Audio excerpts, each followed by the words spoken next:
Welcome back.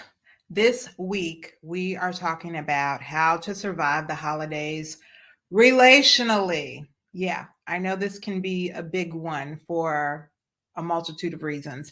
So I know I've been talking about celebrating and spending time with friends and family, and that includes at times, or I should say, may include, particularly family members that you don't necessarily want, or in some cases need to be around. So we're going to talk about how to navigate that and what that, can or should look like, given your particular set of circumstances. Of course, apply all of these based on, running through the filter of what you're particularly dealing with. But just know, I know that can be an issue as well, or the people that just may be difficult to be around, but they're your family, or they're, a friend of a friend or whatever. They just end up being in that mix around the holidays, and it can be a little difficult. So we're going to talk about that. And actually, I'm not going to waste any time, because I feel like the first point is very key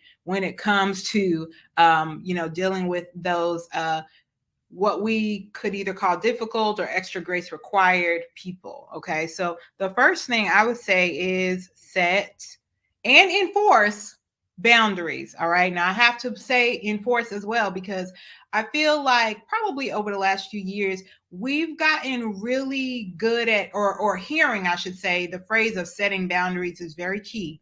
Everyone talks about set boundaries, and even communicating your boundaries. That's very key as well. I think where we, and I'll say myself in particular, where I tend to have the greatest challenge is with enforcing those boundaries. Because check it, if we don't enforce those boundaries, then they will get stomped over every single time. People are going to challenge our boundaries, whether we communicate them or not.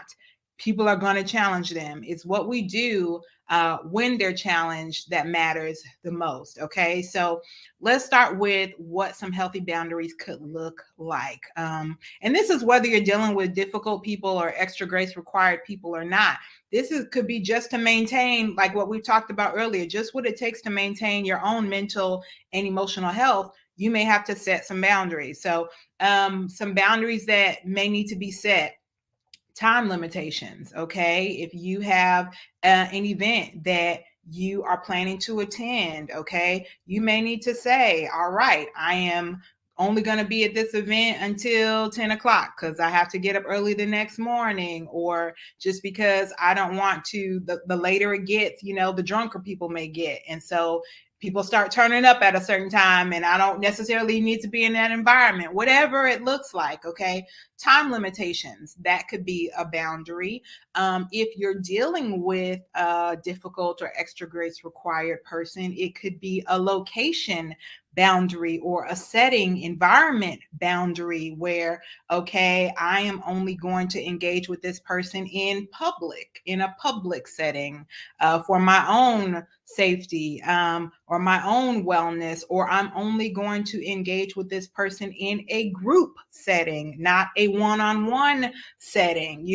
Whatever those boundaries look like, take some time and think about what you need in order to be at your optimal, and in order to bring your best version of yourself to the situation, and communicate it, as things are being planned. If you accept an invite, okay, yeah, I'll be there, but I got an early morning, so I'm only staying until X amount of time, or yeah, I would love to reconnect, or I'm open to reconnecting, but in order for that to happen, this needs to be in place, or this needs to occur or happen.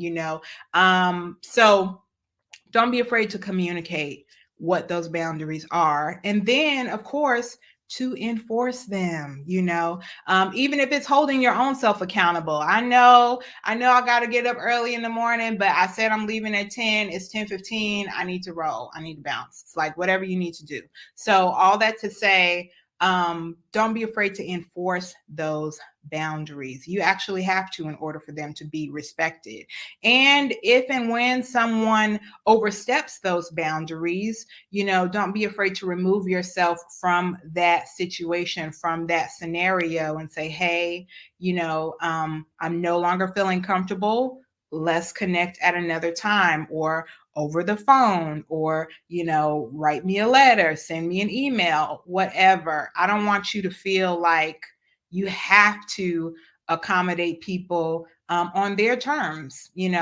Figure out what works for you and go from there. All right, so all of that around setting and enforcing boundaries. Okay, and then I always like to remind others and myself that no is a complete sentence with no explanation required. Okay, so if you don't feel comfortable, if you don't want to, if you don't feel like it, no will suffice. Okay, so do not be afraid to use that 2-letter word. All right.